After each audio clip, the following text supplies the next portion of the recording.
우리 다시 한번 고백하겠습니다. 내가 교회입니다. 내가 예, 교회입니다. 다시 한번 고백합니다. 우리가 교회입니다. 우리가 교회입니다. 예, 날마다 우리의 고백이 내가 교회이고, 네, 교회이고 또 우리가 교회이고 또 우리가 하나님 앞에 하는 고백 중에 더 큰 고백은 우리가 선교사적 삶을 살아가는 자인 것을 우리는 믿습니다. 오늘 제가 그 말씀의 제목을 SBNR 이렇게 하니까 마치 이거 뭐 이번에 북한에서 쏜 탄도미사일 같기도 하고 또 어떻게 보면 이게 그 무슨 암호 같기도 하고 그랬는데 TV 프로그램 같기도 하고 그랬는데 이런 뜻입니다, 여러분. spiritual but not religious 하는 이런 제목을 제가 이게 앞자를 따서 SBNR이라고 합니다. 이 SBNR이라고 하는 요것은 이것은 제가 만들어낸 문장이 아니고요. 어, 2023년도 한국 교회의 트렌드를 이렇게 잡는 그걸 조사한 기아대책에서 한 조사들이 있었습니다.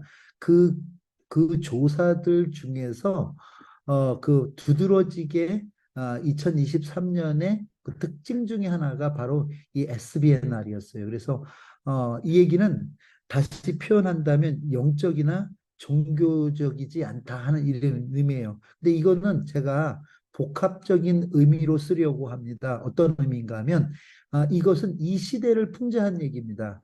MZ 세대를 비롯한 현대 크리스찬들은 자기는 하나님을 믿어요. 또 나는 영적 생활을 하고 있습니다. 하는 것에는 부인하지 않습니다. 그렇지만 나는 종교 생활은 안 하겠습니다 하는 얘기로 지금 이 SBNR이 쓰여지고 있습니다. 그러니까 다시 바꿔 얘기한다면 우리가 흔히 얘기하는 가나안 성도, 나는 예수는 믿지만 교회는 안 나간다 하는 그런 사람들을 가리켜 SBNR이라고도 얘기하고 또 그 하나님과의 개인적 교제를 갖고 있지만 어떤 종교 행위에도 동참하지 않는 사람들을 또 이 SBNR이라고 얘기하기도 한다고 합니다. 근데 저는 오늘 제가 이 주제를 제가 오늘 제 말씀의 제목으로 삼은 것은 그런 의미에서 사용하려고 한 것이 아니라 오히려 예수님께서 당시에 종교 지도자들을 향하여 또 제자들을 향하여 강조하고 싶었던 것이 바로 이 SBNR이 아니었나 하는 생각을 해봅니다. 여러분, 우리가 신앙생활을 하면서 가장 혼동하고 있는 것이 무엇인가 하면 영성과 종교성에 대한 구분입니다. 무슨 얘기인가 하면 영성과 종교성을 혼돈하여 사용하더라 하는 거죠. 그럼 여러분 영성은 뭐고 종교성은 뭡니까? 영적이란 말은 여러분 육을 가진 인간이 하나님과의 교제를 통해서 영이신 하나님과 교감하는 것을 영적이다 이렇게 얘기하는 것입니다. 그러나 그것은 개인의 노력이나 힘으로 이 영성이 만들어지는 게 아니라요. 영성 훈련 뭐 이것 좀 그런 것 같아요. 그런 개념이 아니라 하나님께서 우리 육인 인간에게 성령을 부어 주시고 또 그 육인 인간이 육이 아닌 영으로 하나님과 교감하는 것을 영성이라고 얘기할 수 있다는 것입니다. 여러분, 그러나 이것이 종교화되면서 신과의 교감 없이, 다시 바꿔 얘기한다면 하나님과의 교감 없이 그 종교적 의식, 행위만 남는 것을 우리는 종교성이라고 할 수 있다는 것입니다. 하나님과의 개별적인 교제나 하나님의 뜻이 무엇인가에는 관심이 없습니다. 오로지 자신의 유익을 위하여 종교 행위를 하고 있는 것을 우리는 종교라고 얘기하고 또 이것은 종교의 범주에서 멀어져 미신이라고도 부릅니다. 그렇다면 한번 다시 생각해 보아야 될 것이 종교는 뭐고 미신은 무엇입니까? 최소한의 고등 종교라고 한다면요. 몇 가지가 확보가 돼야 되는데 그중 중요한 것이 고등 종교를 할 때 이 종교는 공익을 공익을 위하여 이 종교가 활용되더라는 거예요. 공공의 유익이 그 종교의 목표 중에 하나가 되더라는 겁니다. 또 하나는 이 종교를 통해서 자기 변화를 꾀한다는 것이 일반 우리가 생각하는 종교의 범주에 있는 그 고등 종교의 내용들입니다. 그런데 그에 반해서 미신은 어떤 것을 우리가 미신이라고 부르냐면 공공의 이익보다는 자기 개인의 어떤 사적 유익에 관심하고 또 그것을 추구하는 것을 공고 그것을 미신이라고 부릅니다. 또 하나는 자기 변화보다는 자기 성찰보다는 신의 변심만을 바라고 그 신의 변심이 자기에게 올 화를 바꾸어 복으로 바꾸겠다는 그 생각들 뭐 이것을 우리는 미신의 범죄에 넣습니다. 그렇다고 볼 때 지금 작금의 기독교 또 우리 한국 교회를 되돌아볼 때 물론 건전하게 복음의 내용으로 살아가는 많은 크리스찬이 있다는 거 저도 알고요. 또 그것을 공동체적으로 교회가 실천하면서 살아가는 것도 맞지만 오랜 동안 샤머니즘과 미신 속에 살아갔던 우리 민족이 우리 가운데 있는 한계가 무엇인가 하면 어, 최소의 종교성만이 아니라 종교성도 확보하지 못하고 자기 유익, 즉 사익을 위하여 신의 이름을 부르는 많은 자들이 있다는 거죠. 또한 우리의 신앙의 모습 속에서 내가 하나님 앞에서 말씀으로 변화되고자 하는 그런 생각보다는 하나님이 마음을 바꿔 내게 복을 주시고 내가 원하고 바라는 것, 뭐 그런 찬양도 있더라고요. 내가 원하고 바라는 것이 내 삶 속에 이루어지는 것을 신앙이라 생각하고 살아가는 자도 있습니다. 여러분, 저는 제가 오늘 설교의 제목을 신성모독이라고 어, 잡았는데 바로 이게 신성모독이 아닌가 하는 생각을 해요. 스피리추얼한 우리가 신앙, 즉 하나님과의 교제 속에서 그의 뜻을 알아 살아가는 것이 신앙일진데 종교적 행위로 그것을 대신하려고 하는 것, 이게 바로 신성모독의 내용이 아닌가 하는 생각을 합니다. 우리는 계속해서 지금 마태복음을 순서적으로 이렇게 봅니다. 특별히 하나님 나라와 관계된 이야기들을 우리는 꼽아보고 있습니다. 여러분, 지난 시간을 통해서 주님께서는 제자들에게 만찬을 베푸시고요. 그 만찬을 베푸심에 있어서 여러분 여기서 여러분들이 조금 이해해 주셔야 될 게, 좀 주의 깊게 보셔야 될 게, 예수님께서 무엇을 다시 바꿔서 거룩으로 여기고 하셨는가를 여러분 보십시오. 그러니까 제자들이 거룩한 것은 제자들이 했던 어떤 행위가 거룩했던 것이 아니라 하나님과 예수님과 제자들의 관계, 즉 예수님과 관계된 일들을 행함이 거룩이었다는 것을 여러분 기억하시기를 바랍니다. 즉 여러분 예수님의 만찬은 거룩한 자에게만 허락했던 것도 아니고 또 거룩한 자만 받았던 게 아닙니다. 혹은 여러분 그가 나누었던 그 빵 혹은 포도주가 거룩했던 것도 더더욱 아니라 하는 것입니다. 또한 그 빵과 포도주를 받았기 때문에 그 사람들이 거룩해지지도 않았습니다. 그렇다면 여기서 이 주의 만찬이 그것이 의미하는 그 거룩은 여러분 그 예수님을 생각하고 예수님을 기억하는 그 거룩이 바로 이 만찬에 있어서의 거룩의 내용이었다는 것입니다. 여러분 또 마찬가지로 이 이후에 예수님께서는 겟세마네에서 기도하십니다. 이 기도도 마찬가지다 하는 것입니다. 우리는 이 기도에 대한 이해도 예수님께서 예수님을 오해하고 있는 것 하나가 예수님께서 마치 그 죽음에 대한 두려움 때문에 이 기도를 하시며 또 그 땀이 핏방울 같이 떨어졌던 그런 그 생각을 우리는 할 때가 종종 있었습니다. 그런데 이 기도의 내용을 우리가 촘촘히 볼 때 예수님의 걱정, 근심은 자기 자신에 대한 죽음이 아니었다는 거죠.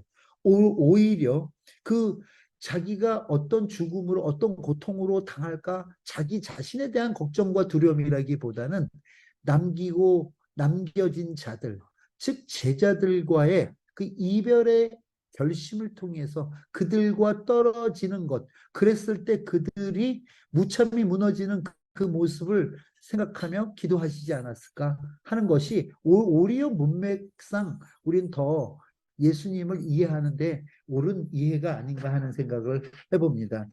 그는 아, 이 죽음을 통해서 하나님과의 분리, 제자들과의 이별이 그에게 큰 고통이었고, 성경은 그 고통, 그 마음의 고통이 죽게 되었다. 그것이 그를 죽게 하였다 하는 그런 표현을 우리가 지난 시간 볼 수 있었다는 것이에요. 그 얘기는 즉 겟세마네 기도는 하나님과의 깊은 교제 속에서 남겨진 자들을 걱정하시고 근심하시는 예수님의 우리를 향한 사랑이었지 그것이 자기 죽음에 대한 두려움은 아니었다는 것입니다.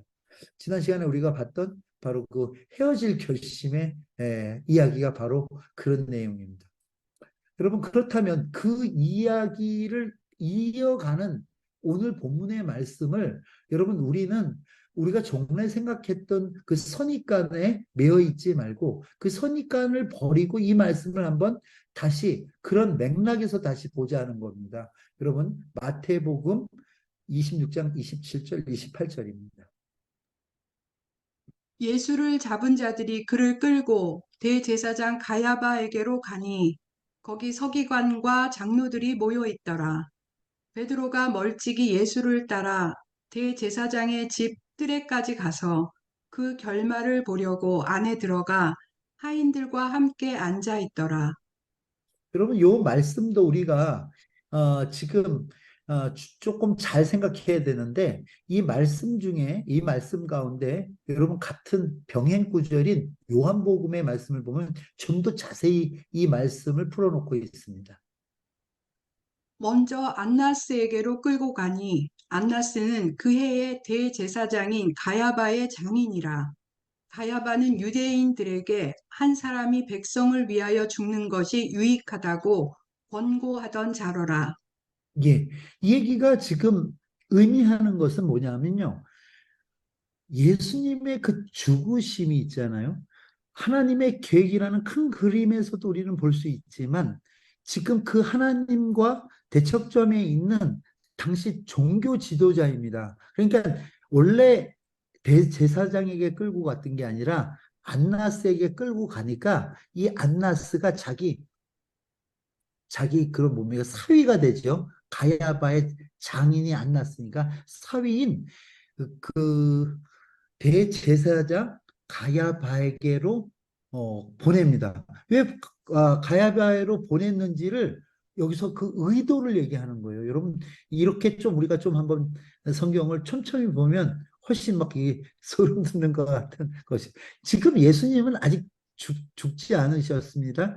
아직 뭐라 그럴까 십자가를 지지 않으셨습니다. 그런데 이 십자가 지심이 하나님께서는 인류 구원이라는 큰 그림 속에서 성경을 이루어 가시는 하나님의 은혜가 있는가 하면 그 하나님과 대척점에 서 있던 당시 종교적 기득권자들, 특별히 대제사장과 또 이 대제사장들은 정치적으로 로마 군사들 또 그 지배자들과 결탁돼서 지금 어떤 이는 정치적 이유로 어떤 이는 종교적 이유로 예수를 죽이려고 하는 거죠. 근데 놀라운 것은요, 이 종교적 이유로 죽이려고 하는 자가 예수님이 어떠해서가 아니라 정치적 의도를 가지고 죽이려고 한다는 거예요. 그래서 가야바는 대제사장 아닙니까? 유대인들에게 한 사람이 백성을 위하여 죽는 것이 유익하다. 왜 그렇게 생각했을까요? 한 사람이 죽는 것이 그들의 밀란이라든지 여러 가지 그들이 가지고 있었던 그 당시 상황 속에서 그들이 지켜가려고 하는 그 기득권을 지키기 위해서 한 사람쯤은 죽어야, 다시 바꿔 얘기한다면 사람을 죽여서라도 자신의 기득권을 지키려고 하는 그들의 욕심이고, 또 그들이 하나님의 말씀을 붙들고 대제사장이라는 종교 놀이를 하면서도 아직 하나님의 뜻도 모르고 예수 그리스도가 누군지도 모르고 정치적인 것에 눈이 멀어서 그들의 기득권만을 지키려고 하는 그들의 이런 표현이 뭐 설교에서 가능한 표현이 야비함이 보이는 그런 대목이 아니냐는 거죠. 아직 신문도 하지 않았어요. 누굴 죽일지도 결정하지 않았지만 하나 죽여서라도 자기들이 취하고자 하는 것을 취하겠다는 거예요. 여러분, 이들이 하는 것을 어찌 종교라 이야기할 수, 아까 제가 말씀드렸듯이 종교라 하면 공익을 위해서 혹은 자기 성찰을 통한 자기 변화를 꾀하는 게 종교라고 하는데, 그 종교 지도자란 사람들이 자기 변화에 관심이 없습니다. 공공의 유익에 관심이 없습니다. 하나님의 말씀에 관심 없이 자기 유익만을 위하여 이런 일들을 하더라 하는 거죠. 이들이 어찌 하나님 나라의 백성이라 할 수 있겠습니까? 하나님 나라의 자녀라 할 수 있겠습니까? 여러분, 요한은요, 같은 병행 구절 속에서 베드로의 행위를 좀 더 세세하게 짚어줍니다. 요한복음. 시몬 베드로와 또 다른 제자 한 사람이 예수를 따르니 이 제자는 대제사장과 아는 사람이라. 예수와 함께 대제사장의 집들에 들어가고 베드로는 문 밖에 서 있는지라. 대제사장을 아는 그 다른 제자가 나가서 문 지키는 여자에게 말하여 베드로를 데리고 들어오니 문 지키는 여종이 베드로에게 말하되 너도 이 사람의 제자 중 하나가 아니냐 하고 그가 말하되 나는 아니라 하고 그때가 추운 고로 종과 아랫사람들이 불을 피우고 서서 쬐니 베드로도 함께 서서 쬐더라. 예, 지금 여러분, 아까 우리가 지난 말씀에서 보셨듯이 베드로가 멀찍이 예수님을 따라가고 제사장 집에 가서 그 결말을 보려고 안에 들어가 하인들과 함께 앉아 있더라. 이 얘기는 굉장히 축약된 얘기고요. 지금 방금 읽었던 우리가 요한복음의 말씀을 이렇게 통해서 볼 때 베드로가 지금 제사장 집 안뜰까지 가는 그 일은 굉장히 의도된 일이었다는 거죠. 그러니까 무심코 따른 게 아니라 하는 얘기예요. 보세요. 대제사장과 아는 사람, 제자 중에 있었다는 거예요. 이 얘기 뭐 인맥을 통해서 대제사장을 아니까 그 집에 쉽게 들어갈 수 있었고, 또 그 가서 베드로는요, 대제사장을 모르니까 문 밖에 있었던 거죠. 그렇죠? 그런 대제사장 집 문 밖에 있던 베드로를 누가요? 그 아는 제자가 그 여자에게, 문 지키는 여자에게 말해서 그를 데리고 들어간 거예요. 그렇죠. 그러면 우리는 한번 생각해 보아야 될 게, 왜 베드로가 거기까지 따라갔을까? 한번 또 생각해 봐야 되는 거죠.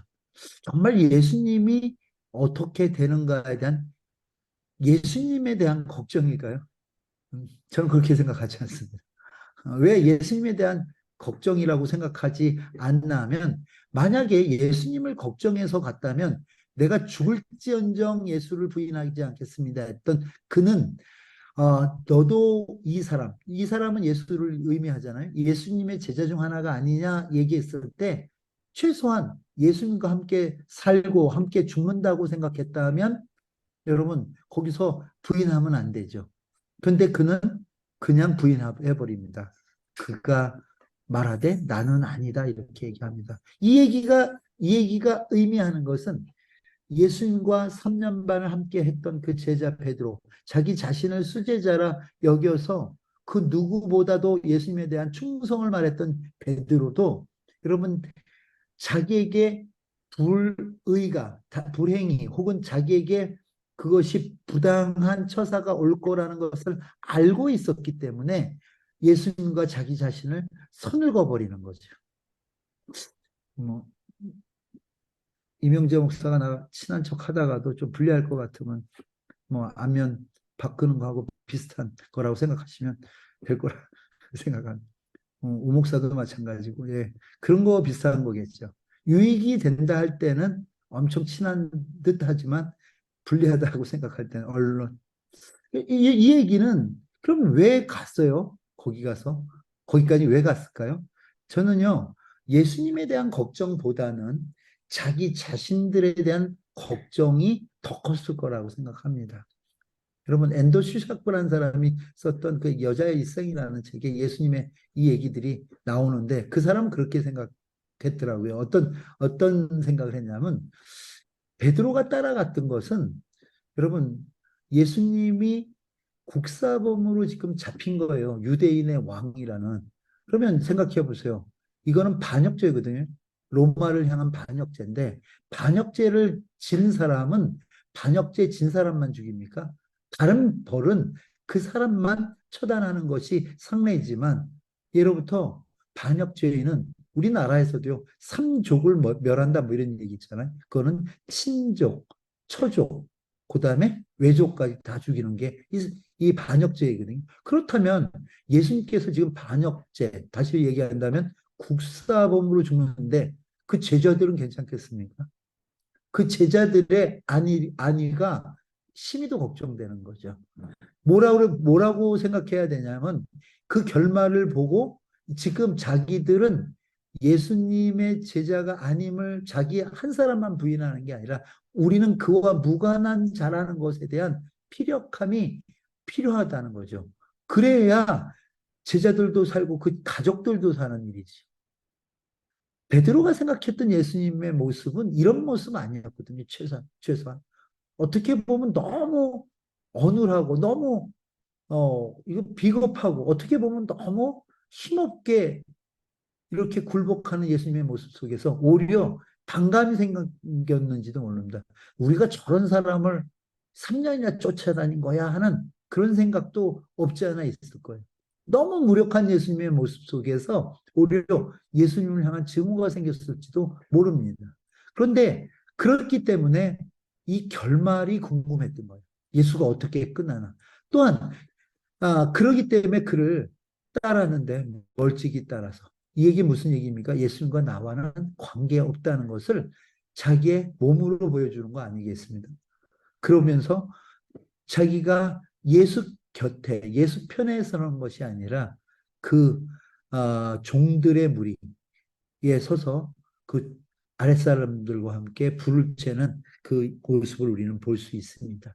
자, 이제 잡아온 예수님을 어찌됐든 간에 법에 넘겨 죽여야 되는 것이 이들의 목적입니다. 그렇지 않습니까? 하나는 죽어야 된다, 유대인들을 위해서 하는 생각을 이미 갖고 있어요. 쉽게 해서 결론은 나 있습니다. 결정은 나 있습니다. 예수는 죽어야 돼요. 이것은 정말 여기서는 놀랄 만큼 똑같습니다. 하나님의 계획도 예수는 죽어야 돼요. 왜냐하면 우리의 죄를 대속하시기 위해 예수님은 죽어야 됩니다. 하나님의 계획도 똑같고 이들의 계획도 똑같습니다. 뭐예요? 어찌됐든 하나는 죽어야 돼요. 왜요? 자기들이 가지고 있는 그 기득권을 지키기 위해서. 이런 같은 동상이몽이라. 예수가 죽는 것은 결정됐는데 그 죽는 이유는 다르고요. 그렇기 때문에 이 죽이려고 하는 자는 그 죽일 이유를 찾는 거죠. 그래서 거짓 증거와 거짓 증인을 찾습니다. 근데 요 부분도요, 여러분들이 한번 잘 보셔야 되는 게 마태복음 26장 59절입니다. 대제사장들과 온 공회가 예수를 죽이려고 그를 칠 거짓 증거를 찾음에 거짓 증인이 많이 왔으나 얻지 못하더니 후에 두 사람이 와서 이르되 이 사람의 말이 내가 하나님의 성전을 헐고 사흘 동안에 지을 수 있다 하더라 하니. 예, 이 얘기는 지금 어찌됐든 죄명을 찾아야 되는데요. 그들이 아주 이제 죽는 건 결정된 겁니다. 그런데 이제 거짓 증거를 찾고 그것을 증명할 증인이 있어야 돼요.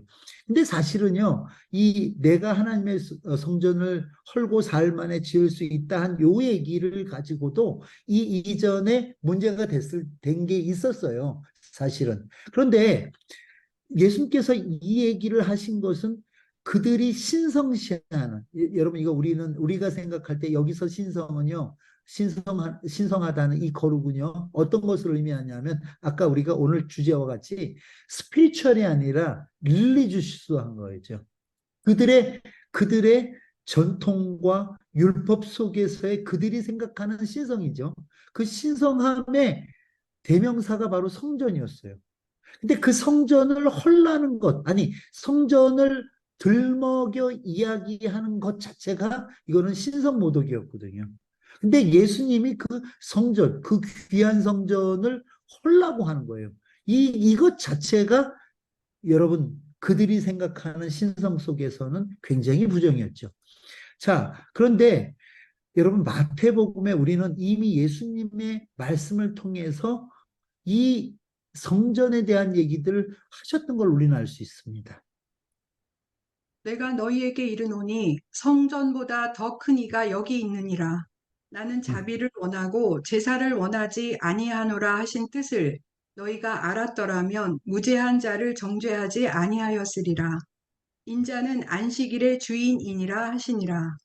예, 이들은 장소를 택해서 그 장소가 거룩합니다. 날짜를 정해서 그 날짜가 거룩합니다 했던 구약적 사고, 율법적 사고를 하나님께서는 이제 리셋하셔서 안식일의 주인이신 예수 그리스도, 안식일이 예수님의 예표였다면, 그림자였다면 그 실체이신 예수 그리스도가 오셔서 그를 주인 삼고 사는 하루하루가, 데이 바이 데이가 주의 날인 것을 고백하는 그 하나님의 백성들, 어떤 장소가 거룩한 것이 아니라 예수 그리스도께서 이 땅에 오셔서 죽고 부활하심으로 다시 보내주신 성령을 받은 자들이 성령이 거하시는 전으로 살아가는 그 성전의 거룩함에 대해서 예수님은 자기의 죽음을 통해서 이루실 것을 이미 말씀하셨었다는 것이죠.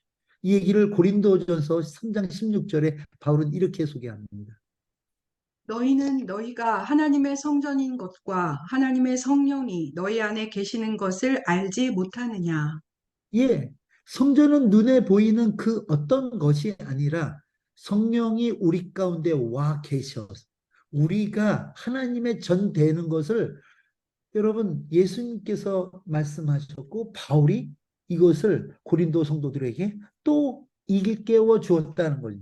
그렇다면 여기서 여러분 우리가 지금 예수님이 이 재판정에 서서 이 종교 지도자들에게 받는 그 심판의 죄목인 신성모독은 여러분 그 예수님의 예표였던 건물이나 어떤 날에 대한 문제입니까? 아니면 하나님의 영이 없어서 하나님의 깨달음이 없어서 여러분 그림자를 사람의 손으로 지은 그 건물을 거룩하다 하고 어떤 날을 정해서 그 날만 주의 안식일이라고 이야기하는 그들이 신성모독하는 겁니까? 여러분 여기서 그들이 죄로 삼았던 신성모독은 오히려 자기들의 죄를 자기 스스로 먹는 그런 일과 같은 그런 모습이 우리에게 보인다는 것입니다. 근데요, 저는 이 부분이 처음에는 이해가 안 갔어요. 예수님이 침묵하십니다. 여러분 아까 우리가 읽었던 예수님께서 신성모독으로 이렇게 몰리실 때는 다 변론을 하셨어요. 그때는. 그런데 마지막 지금 심판정에 자기 자신이 그 종교 지도자들 앞에 섰을 때는 침묵하십니다. 저는 이게 이해가 안 돼요. 좀 가르쳐 주죠. 그들도 율법을 아는 자인데. 근데 아무 말 안 하시고 침묵하시더라는 겁니다. 62절입니다. 대제사장이 일어서서 예수께 묻되 아무 대답도 없느냐. 이 사람들이 너를 치는 증거가 어떠하냐 하되 예수께서 침묵하시거늘 대제사장이 이르되 내가 너로 살아계신 하나님께 맹세하게 하노니 내가 하나님의 아들 그리스도인지 우리에게 말하라. 네, 여기서 대답을 안 하시는 거예요. 대답을 침묵하셨어요. 저는 근데 이 침묵의 의미에 대해서 곰곰이 생각해 봤는데, 여러분, 참 예수님께서 제자들뿐만 아니라 거기 거짓 증언하는 자들, 다시 바꿔 얘기해서 예수님을 팔고 예수님을 죽이려 하는 자들까지도 끝까지 사랑하셨다는 생각을 전 해봤습니다. 이게 어떻게 보면 예수님께서 가르쳐 주셨던 원수를 사랑하라는 얘기를 예수님 스스로 자기 삶을 통해서 실천하신 게 아닌가 하는 생각을 했어요. 왜냐하면요, 예수님이 만약에 성전을 헐라고 했던 자가 있습니다. 그 예수님 그랬잖아요. 그랬습니다. 그래? 그게 문제야? 너가 그랬냐? 해서, 내가 그랬다 하면은 그 사람이 예수님 죽는데 증인서 준 사람이잖아요. 거짓 증거한 사람이잖아요.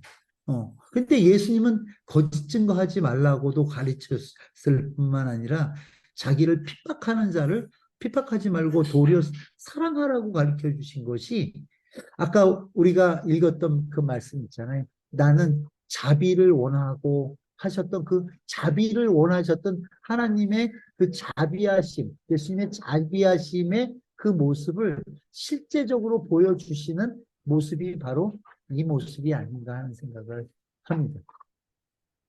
제가 지금 어, 호텔에서 지금 설교를 하고 있어갖고, 저 친구가 꼭 저렇게 지금 청소기를 안 돌려도 되는데, 자비함으로 제가 지금 참고 있습니다.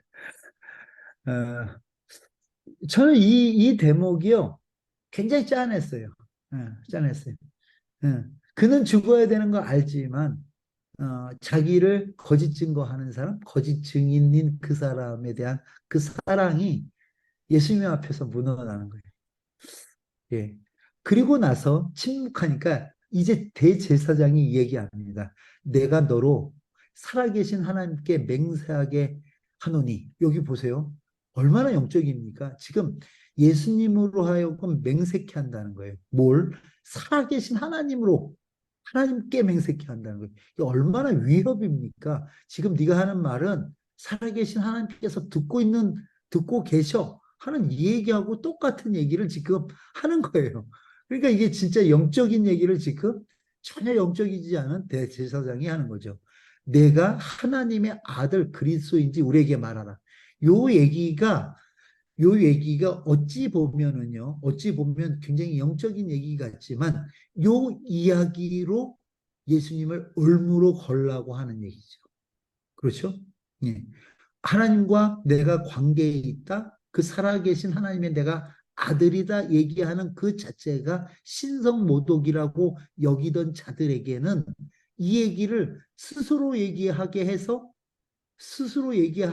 죄를 뒤집어 쓰이려고 하는 그런 계략이었다는 거죠. 여러분, 그런데 나는 정말 감사한 게 뭐냐면, 예수님은 자기의 죽으심을 그 누구의 증언이나 증거에 기대지 않으시고 스스로 그 이야기를 대제사장들의 이야기를 받아 이렇게 말씀하십니다. 64절입니다. 예수께서 이르시되 내가 말하였느니라. 그러나 내가 너희에게 이르노니 이후에 인자가 권능의 우편에 앉아 있는 것과 하늘 구름을 타고 오는 것을 너희가 보리라 하시니. 예, 스스로 메시아 그리스도다 이야기하지 않았던 게 예수님. 단 한 번도 그런 얘기를 안 하셨어요. 스스로. 여러분, 귀신이 예수님의 정체를 알아보고 이야기할 때도 예수님은 잠잠하라 하셨어요.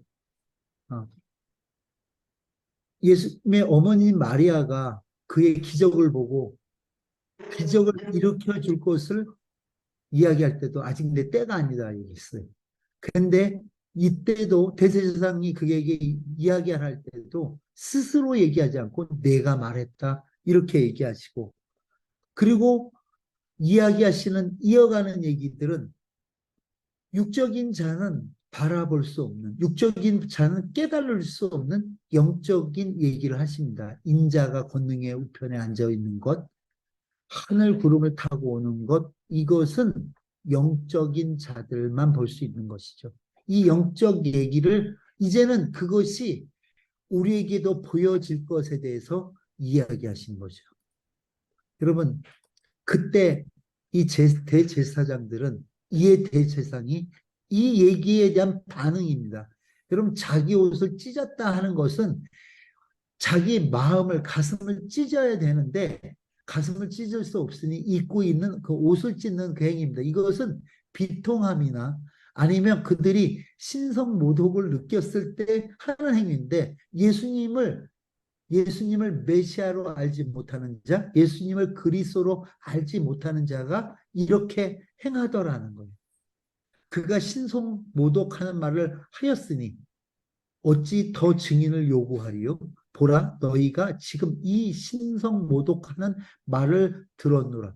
예수님께서는요, 미래에 대한 얘기, 앞으로 예수 그리스도를 통해서 이루어질 하나님 나라에 대한 이야기를 하셨는데, 그것에 무지한 종교 지도자들은 그것을 빙자하여 예수를 죽이는 이런 어처구니 없는 모습으로 우리가 가더라 하는 거죠. 그런데 예수님은요, 이것이 처음이 아니라, 여러분, 예수님은 계속 이 신성 모독이 예수님께는 이슈였어요. 여러분, 마태복음, 죄송합니다. 이 나와 있는 말씀 한번 보도록 하겠습니다. 예수께서 그들의 믿음을 보시고 중풍병자에게 이르시되 작은 자야 내 죄사함을 받았느니라 하시니 어떤 서기관들이 거기 앉아서 마음에 생각하기를 이 사람이 어찌 이렇게 말하는가 신성 모독이로다 오직 하나님 한 분 외에는 누가 능히 죄를 사하겠느냐. 예, 이때도 예수님께서는요, 죄사함의 권능이 있으심에도 불구하고 그 죄사함의 이야기를 했다고 해서 신성모독이라는 그런 오명을 쓰신 적도 있었어요. 여러분, 또 요한복음 10장 30절에서 36절에서는 또 예수님께서 또 똑같은 일을 당하십니다. 나와 아버지는 하나이니라 하신대 유대인들이 다시 돌을 들어 치려 하거늘 예수께서 대답하시되 아버지로 말미암아 여러 가지 선한 일로 너희에게 보였거늘 그 중에 어떤 일로 나를 돌로 치려 하느냐. 유대인들이 대답하되 선한 일로 말미암아 우리가 너를 돌로 치려는 것이 아니라 신성 모독으로 인함이니 내가 사람이 되어 자칭 하나님이라 함이로라. 예, 지금 여러분, 이방 종교는 하나님 앞에 인간입니다. 하나님 앞에 인간은 두려움이죠.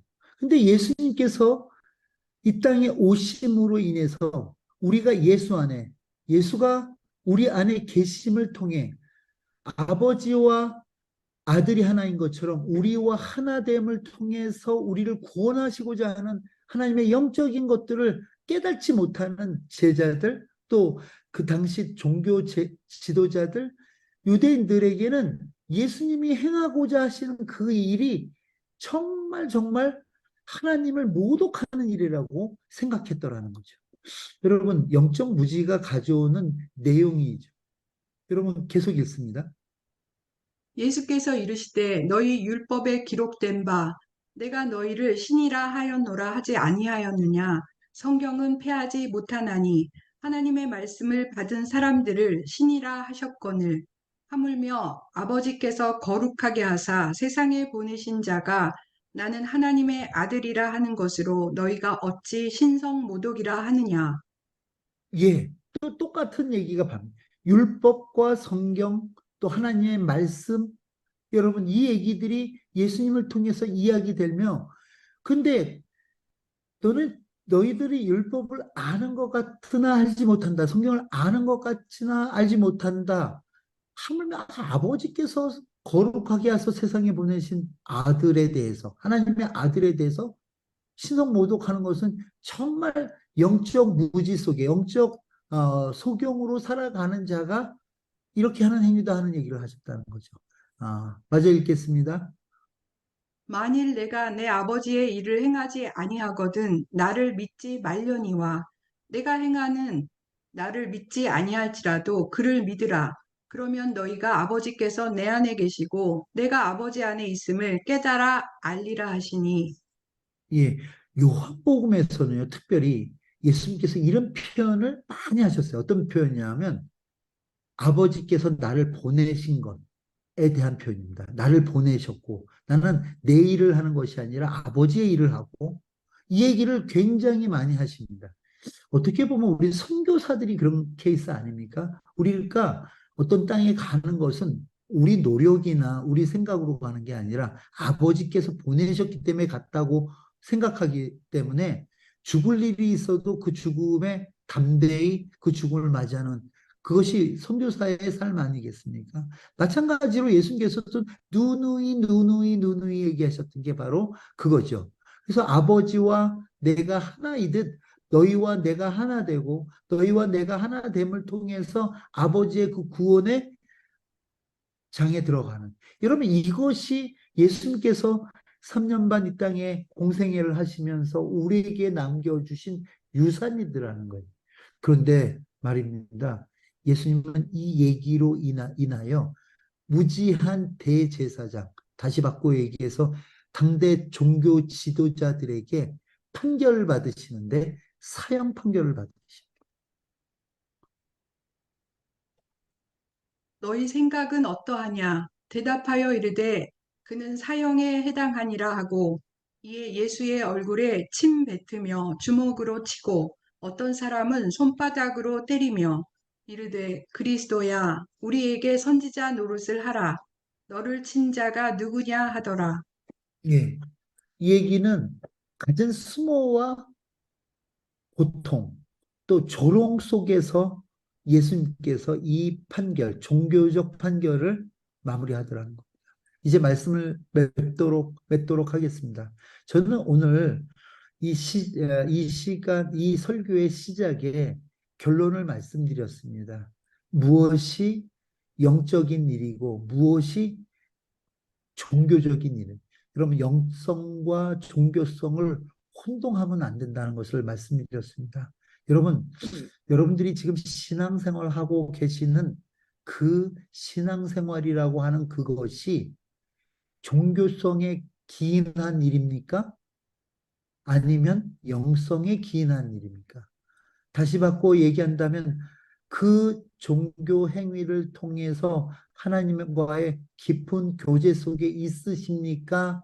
아니면 그 행위로 내가 하나님께 해야 될 책무를 다했다고 생각하십니까? 여러분, 우리가 이 시대를 살면서 이 포스트 모더니즘이라는 게 그런 게 아니겠습니까? 모든 권위가 무너지는 시대 아닙니까? 그 어떤 것도 절대 진리가 없다고 생각하는 그런 시대 아닙니까? 또 많은 것들로 종교적으로 포장해 놓고 사람들을 미혹하는 이단과 또 그런 미혹하는 자들이 왕왕하는 그런 시대를 우리는 살고 있지 않습니까? 우리가 영적으로 분명히 분별하지 않고 이 땅을 살면 우리가 하는 어떤 종교 행위가 나를 복되게 할 것이다. 내가 하는 어떤 종교 행위가 나를 유익하게 할 것이다 하는 이방 종교의 수준에서, 아니 그거는 이방 종교도 아니라 이기적인 미신에 근거한 신앙생활도 할 수 있다는 것을 여러분 기억하시길 바랍니다. 왜 여러분 오늘 이 예배 함께 하십니까? 왜 기도하십니까? 여러분 이 질문이 우리에게 필요해요. 왜 선교하십니까? 복 받으려고요? 내가 잘 되려고요? 여러분 그런 현혹하는 말에 속아 넘어가지 않았으면 좋겠습니다. 여러분 우리가 이 지금 주님 앞에서 하는 그 어떤 일도 우리가 그 일을 통해서 무언가 얻어내려고 한다면 여러분 그것은 미신에 가까운 일일 수도 있습니다. 내가 하는 그 일들은 주님과의 관계 속에서, 하나님과의 관계 속에서 그 관계의 돈독함이 나로 하여금 세상과 등지고 세상을 살리고 혹은 세상에서 떳떳하게 당당하게 살 수 있는 근거를 만들어가고 있다는 것을 여러분 기억하시기 바랍니다. 신성모독이 무엇입니까? 하나님의 그 영성을 무시하는 게 신성모독이지. 그들이 세워놓은, 그들이 그림자로 하나님께서 우리에게 주셨던 그 어떤 성전이라든지 그 어떤 성직이라든지 이런 것에 매여 있는 것, 이 자체가 신성모독이라는 것을 여러분 기억하시기를 바랍니다. 여러분, 그러기 때문에 성전은 없어요, 여러분. 많은 분들이 성전해요. 또 교회, 당을 성전이라 우리가 부르던 시절도 있었습니다. 그런데 거룩한 곳이 어디 있습니까? 제가 사실은 선교사로서 주변에서 교회 져달라고 하시는 분들이 많아요. 성전 짓게 해달라고. 근데 그때마다 제가 아주 계속 강구하는 게 뭐냐면, 아, 도시락 싸갖고 다니면서 말리는 게 뭐냐면, 제발 교회를 짓지 말아 달라고 얘기를 해요. 그럼 뭘 짓까요? 그럼 저는 차라리 교실을 져주세요.